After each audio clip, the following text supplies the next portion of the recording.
Shalom! Você está no podcast Exegese e Exposição. Exegese on demand para você. Aqui é o Davidson Bignon. Eu sou mestre em Ciências da Religião, professor de Exegese Bíblica no seminário, pastor congregacional e também publisher editorial. Eu ajudo pastores e líderes cristãos a fazer estudos bíblicos na igreja sem ter problemas com interpretações erradas. Então, se você está pensando em compreender a sua Bíblia com segurança, não deixe de assistir a mais episódios como este aqui. Muito bem, então assine o canal, acione o sininho, curta, comente e também compartilhe. Você poderá me dar uma força me ajudando a ampliar o alcance com os estudos bíblicos de qualidade na internet.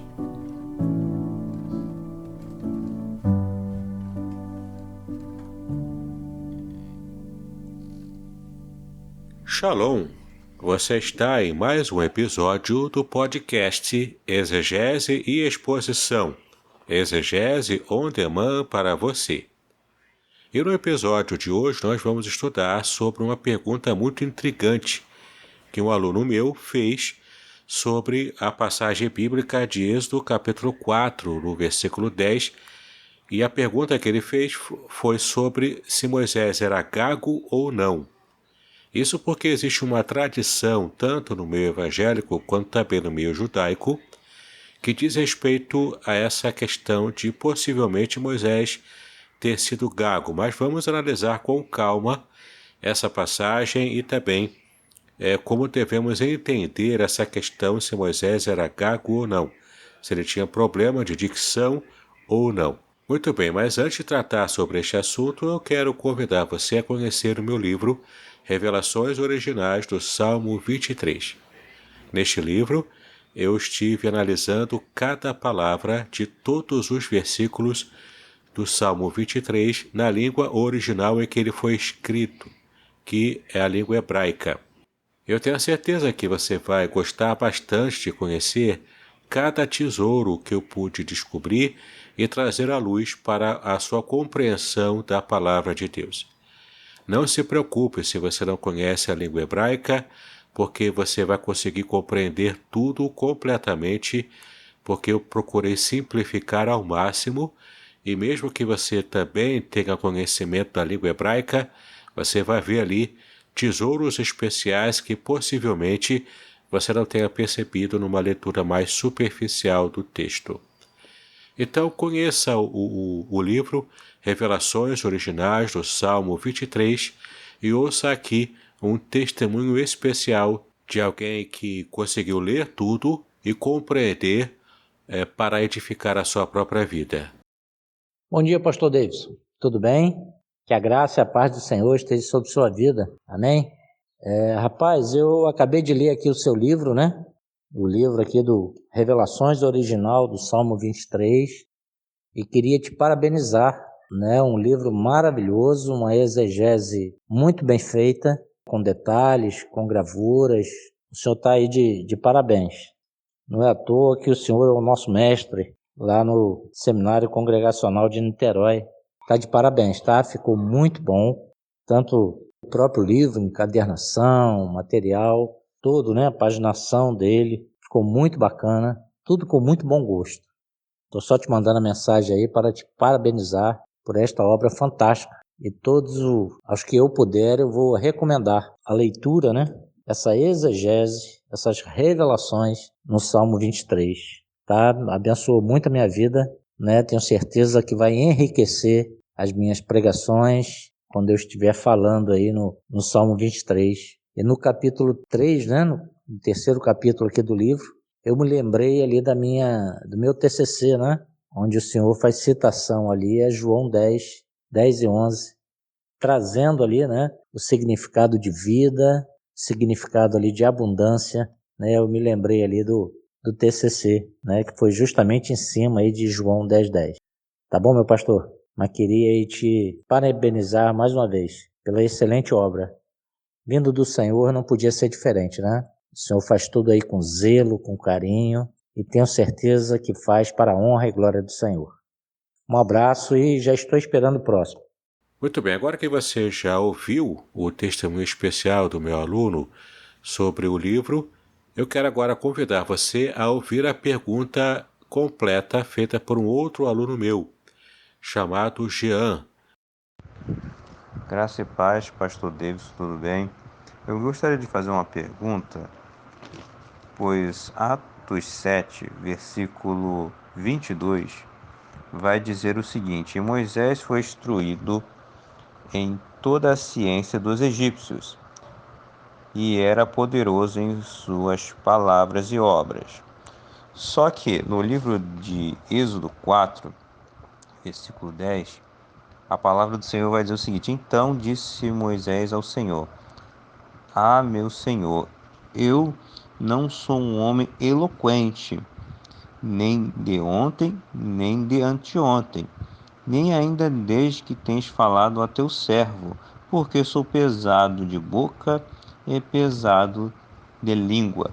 Eu gostaria de saber por que há essa diferença do relato de Estevão em Atos e aqui em Êxodo. Porque, pelo que Estevão disse, Moisés era um homem instruído e tinha uma boa fala. No entanto, em Êxodo, ele já diz que, aqui nesse versículo, que a fala dele é pesada, que ele não era um homem eloquente. Gostaria de saber essa diferença e se verdadeiramente Moisés era um homem que falava de uma maneira eloquente, como Estevão diz, ou ele é verdadeiramente ele é conforme o relato que está aqui em Êxodo? Muito bem, vamos começar então a nossa análise lendo com calma o texto bíblico de Êxodo capítulo 4, versículo 10. Então disse Moisés ao Senhor: Ah, meu Senhor, eu não sou homem eloquente, e nem de ontem e nem de anteontem, nem ainda desde que tens falado ao teu servo, porque sou pesado de boca e pesado de língua. E aqui temos essa expressão, pesado de boca e pesado de língua, que é uma forma bastante característica da língua hebraica de fazer referência ao modo como ele tinha dificuldade para falar. Mas então, será que de fato é como nós frequentemente ouvimos, sobre a razão pela qual Moisés inicialmente recusou o chamado de Deus para libertar o povo de Israel do Egito? Será que de fato Moisés sofria de disfemia, que é o nome científico do que é popularmente conhecido como gagueira? Será que Moisés era disfêmico mesmo? Bom, como disfêmico, ele certamente seria vítima de constrangimento e vergonha perante a corte de Faraó. Mas será que há respaldo bíblico para uma afirmação como essa? Bom, você com certeza perceberá que, de acordo com a narrativa bíblica, a alegação de Moisés deixar de se apresentar ao Faraó era uma suposta falta de eloquência. Você pode perceber como nessa passagem que nós lemos. Mas essa ausência de eloquência era fictícia, porque em Atos 7, versículo 22, como também foi mencionado pelo nosso querido aluno Jean, o texto diz que Moisés foi instruído em toda a ciência dos egípcios e era poderoso em suas palavras e obras. Então, será que Lucas, quando escreveu Atos, ele estava falando de algo que não conhecia? Será que de fato Moisés era gago? Mas como se o texto de Lucas diz que de fato ele era eloquente em palavras e também em obras? Então aqui tem uma questão interessante para a gente analisar, e vamos agora olhar o original em grego, para que entendamos o que aparece aqui no livro de Atos, no capítulo 7, versículo 22. De acordo com o dicionário Vine, o vocábulo poderoso do grego dynatos significa vigoroso, pujante, potente. O adjetivo é usado frequentemente com o significado de capaz. Refere-se ao poder ou capacidade física ou moral, encontradas em pessoas ou coisas. Então temos aqui nessa definição do dicionário Vine uma questão interessante sobre eloquência. E Moisés, então, possuía extrema capacidade de comunicação e era considerado excelente persuasor. Então, já que de fato Moisés foi treinado no Egito para ser um persuasor e ter uma palavra eloquente, por que depois ele diz, colocando como desculpa perante Deus no seu chamado para libertar o povo do Egito, por que ele diz que ele era pesado de língua? Pesado de boca e pesado de língua.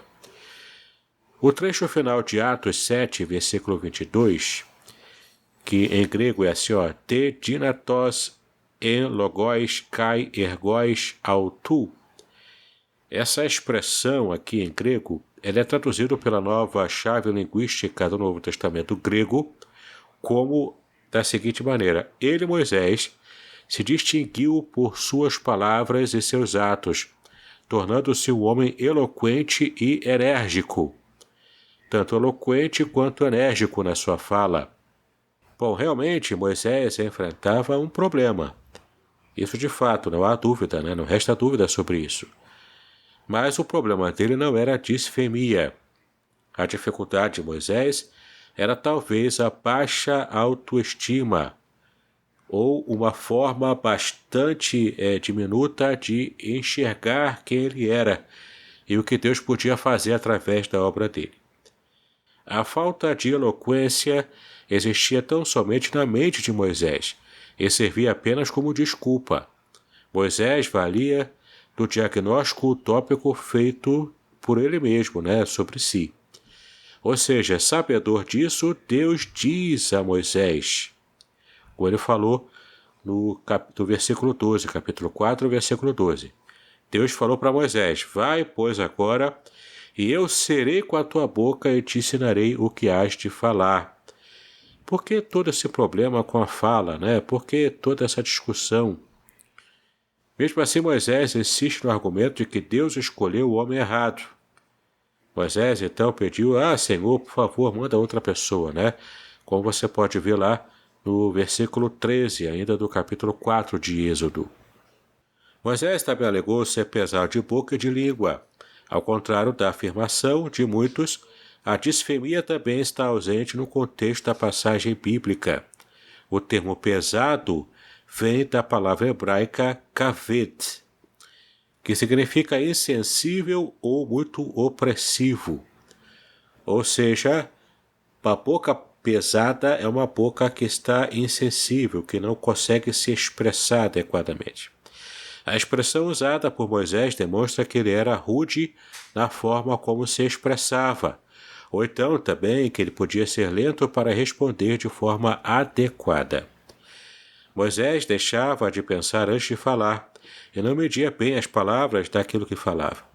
Por isso sofreria sério risco de morte caso discutisse com Faraó. Provavelmente ele seria incapaz de contar até 10 antes de responder ao rei do Egito. Você pode conferir isso em Êxodo capítulo 6, no versículo 30. Então, medir bem as palavras é a qualidade necessária para se apresentar diante do Faraó. Porém, de modo algum, serve como desculpa legítima, pois Moisés foi educado na corte do monarca durante quase 40 anos. Veja lá em Atos 7, versículo 23, como o texto diz pra gente, Podcast Exegese e Exposição. Exegese on demand para você.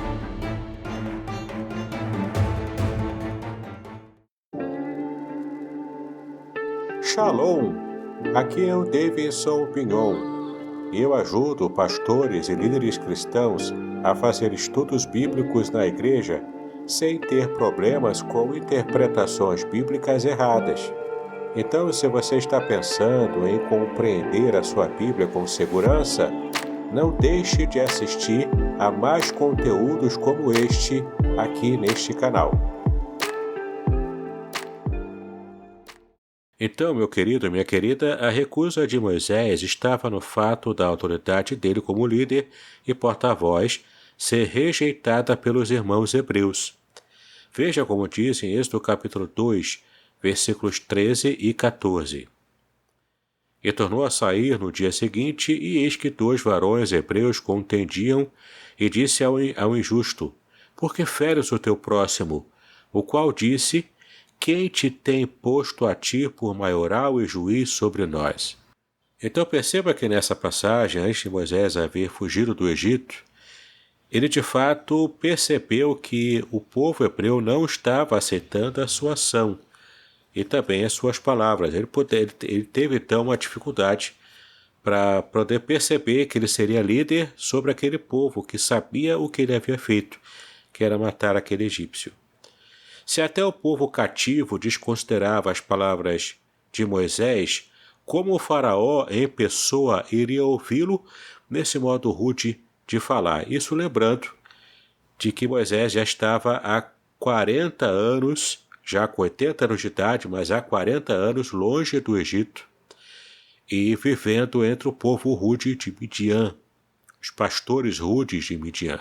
Ele perdeu todo o traquejo da fala, toda a forma correta de se chegar ao faraó, e de fato ele estava com dificuldades para perceber que ele teria condições de se comunicar, de falar adequadamente e também de cumprir a sua missão de libertar o povo do Egito. Agora é muito interessante a gente perceber um comentário que aparece aqui da Bíblia de Estudo King James Fiel, 1611, com os comentários de estudo do Roma, né? Aqui, olha que interessante o comentário que aparece aqui. Moisés começou dizendo que não sou eloquente. Literalmente, não sou um homem de palavras. Ironicamente, Moisés usou 21 palavras hebraicas dispostas em expressões um tanto complexas para dizer que ele não podia falar bem. Ele usou uma figura de linguagem referindo-se à sua boca e língua como lenta. Literalmente, sou pesado de boca e pesado de língua. A palavra para pesado também descreve ouvidos que não ouvem, como Isaías 6, versículo 10, 59, versículo 1 e Zacarias 7, versículo 11. E olhos também que não enxergam, como está em Gênesis 48, 10. Pode-se pensar em uma ferramenta que é pesada demais para ser usada com facilidade, e assim obstrui os esforços que ela deveria deixar mais fáceis. É bem interessante esse comentário porque, de fato, para Moisés comunicar a Deus que ele era pesado de boca e pesado de língua, ou seja, que ele não tinha o dom da fala, ele usou 21 palavras hebraicas para poder fazer essa comunicação. Como que alguém que pudesse ter dificuldade na fala teve que falar e conseguiu se comunicar perante Deus? E é uma outra questão interessante também, como que Moisés tinha medo de falar com o faraó, mas não estava com medo de conversar com Deus, sendo que Deus é maior do que o próprio faraó. É interessante a gente perceber detalhes como esses, não é verdade? Outra questão também muito interessante aparece aqui na Bíblia de Estudo Nova Almeida Atualizada, que é, aliás, uma excelente Bíblia. Olha o comentário que o texto diz. Encantadores egípcios atuavam como conselheiros de Faraó e eram conhecidos por serem orgulhosos em suas habilidades consideráveis de oratória. Quando Moisés protesta que é pesado de boca e pesado de língua, ele está levantando uma preocupação relevante em se tratando de ir enfrentar o faraó e a sua corte. No entanto, como o Senhor mostrou ao fazer com que a mão de Moisés ficasse leprosa e depois curada, Deus tinha poder para trabalhar sobre e por meio daquilo que ele mesmo havia criado, incluindo a boca de Moisés. Veja aí os versículos 11 e 12. Então, olha que interessante, né? Existe um paralelo aqui de Moisés com Jeremias, que também recusou o seu ministério, o seu chamado, pelo menos inicialmente, mas depois o Senhor também trabalhou com o profeta Jeremias e ele deixou de estar recusando esse chamado, essa mensagem, para poder cumprir o seu ministério. Confira lá em Jeremias capítulo 1, de 4 a 10, quando o profeta também usa essa mesma ideia de que ele não conseguia falar, no caso, porque ele se achava uma criança, uma pessoa imatura. Mas, de fato, Deus trabalhou essa imaturidade no coração do profeta e ele pôde, então, se colocar para poder cumprir o seu chamado, cumprir o seu ministério.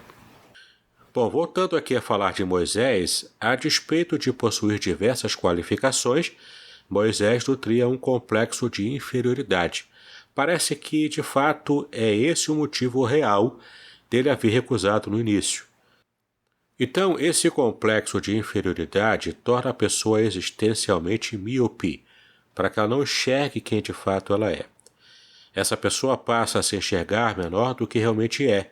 E como nós somos o resultado da nossa crença e também da nossa própria fé, passamos a ser aquilo que cremos ser. Por causa do insucesso diante dos 2 hebreus no Egito, Moisés se considerou dissuasivo, ou seja, alguém que não consegue persuadir alguém, né? Ele fazia elevado o conceito dos outros, mas inferior de si mesmo. Moisés se apequenou, ele se acovardou e desistiu de lutar. As palavras de um simples escravo gerou uma visão equivocada em quem era tratado como príncipe no Egito. Faltou nele um posicionamento semelhante ao de Jean-Paul Charles Aimé Sartre, o filósofo francês que certa vez afirmou: o importante não é aquilo que fazem de nós, mas o que nós mesmos fazemos do que os outros fizeram de nós. Em outro momento, o mesmo filósofo acrescentou ainda: um homem não é outra coisa senão o que faz de si mesmo. O que somos é o que fizemos do que fizemos de nós. É interessante essa reflexão, porque Moisés estava dando aqui demonstração de uma baixa autoestima. Já o posicionamento divino perante todas as alegações feitas por Moisés foi de fato ensiná-lo que toda a condição humana está sob o controle de Deus. Confira lá em Isaías capítulo 45, versículo 7. Este episódio na vida de Moisés nos ensina algo muito valioso. Deus acredita e quer investir em nós. Se aceitarmos o chamado divino e permanecermos na dependência do Todo-Poderoso, temos a garantia de sermos bem-sucedidos, como diz lá o Salmo 121, versículos 2 a 8. Mas para que isso possa ocorrer, é preciso disposição da nossa parte. Disposição para obedecer a Deus, para confiar nele, para de fato fazer aquilo que ele nos ordena fazer. No início, o diálogo de Deus com Moisés caminhava bem. Chamado por Deus, Moisés prontamente respondeu: eis-me aqui. Confira lá em Êxodo capítulo 3, versículo 4. Mas quando Deus diz: eu te enviarei a Faraó, como está em Êxodo capítulo 3, versículo 10, Moisés recua. Ele prefere dizer: não, Senhor, por favor, manda outra pessoa no meu lugar, né? Confira lá em Êxodo 4, versículo 13. Bom, muitas vezes agimos como Moisés agiu também, né? Atendemos o chamado, mas ao tomarmos ciência do caminho a ser trilhado, pedimos a Deus o envio de outra pessoa, e para justificar nossa indisposição, engendramos todo tipo de pretextos. Inventamos esses pretextos para que de fato estejamos fugindo do chamado de Deus. A capacidade de comunicação e persuasão de Moisés era tão evidente a ponto de, séculos depois, o próprio Senhor Jesus ser comparado de modo indireto com Moisés. No dia da ressurreição do Senhor, 2 dos discípulos dele conversavam entre si no caminho para a aldeia chamada Emaús. Bom, eles foram questionados pelo mestre. Até aquele momento, eles não tinham conhecimento de quem de fato ele era. Mas o mestre então perguntou a eles sobre o conteúdo da conversa. Eles então responderam: a respeito de Jesus, o Nazareno, que foi um profeta poderoso em obras e palavras diante de Deus e de todo o povo. Confira lá em Lucas capítulo 24, versículo 19. Bom, ainda assim Moisés carecia de maior disposição. adquirida somente algum tempo depois. Disposição, claro, para fazer a obra de Deus, para cumprir o chamado do Senhor para a vida do próprio Moisés. Então, podemos aprender com essa passagem que Deus espera de nós comportamentos diferentes aos de Moisés e Jeremias. Sigamos então o exemplo de Isaías. Requisitado por Deus, o profeta respondeu: "Eis-me aqui." E ao tomar ciência do caminho a ser trilhado, se predispôs e disse: "Envia-me a mim", conforme está em Isaías capítulo 6, propriamente aqui no versículo 8. O apóstolo Paulo é outro exemplo a ser seguido também. Ao dizer: "Sede meus imitadores", em 1 Coríntios 4, versículo 16, capítulo 11, versículo 1 e também Filipenses capítulo 3, versículo 17, Paulo falava sério. O apóstolo dos gentios foi alguém sempre disposto a ir onde fosse necessário, e ainda foi capaz de converter desvantagens em vantagens para a pregação do Evangelho. Paulo, então, era considerado por muitos cristãos da época como alguém de aspecto fraco, e a palavra dele era tida como desprezível. Confira em 2 Coríntios, capítulo 10, versículo 10. Bom, em termos de oratória, o apóstolo era visto como semi-analfabeto. Veja lá em 2 Coríntios 11, versículo 6. Porém, para Paulo, a pregação do Evangelho não consistia em palavras persuasivas de sabedoria humana, mas em demonstração do Espírito e de poder, como está em 1 Coríntios, capítulo 1, versículo 17, e capítulo 2, de 4 a 5. Paulo tinha ainda ciência das limitações dele, mas confiava na graça e no poder de Deus, operados através da pessoa do Espírito Santo. Muito bem, então, em resumo, nós podemos concluir o nosso episódio de hoje falando o seguinte: Moisés nunca foi disfêmico, nunca foi gago, ou falhava com as suas palavras. Não, de fato não. No início do ministério, o profeta foi covarde, tímido e frouxo, mas ele mudou, graças a Deus. Mudou e fez a diferença dentro da geração da sua época.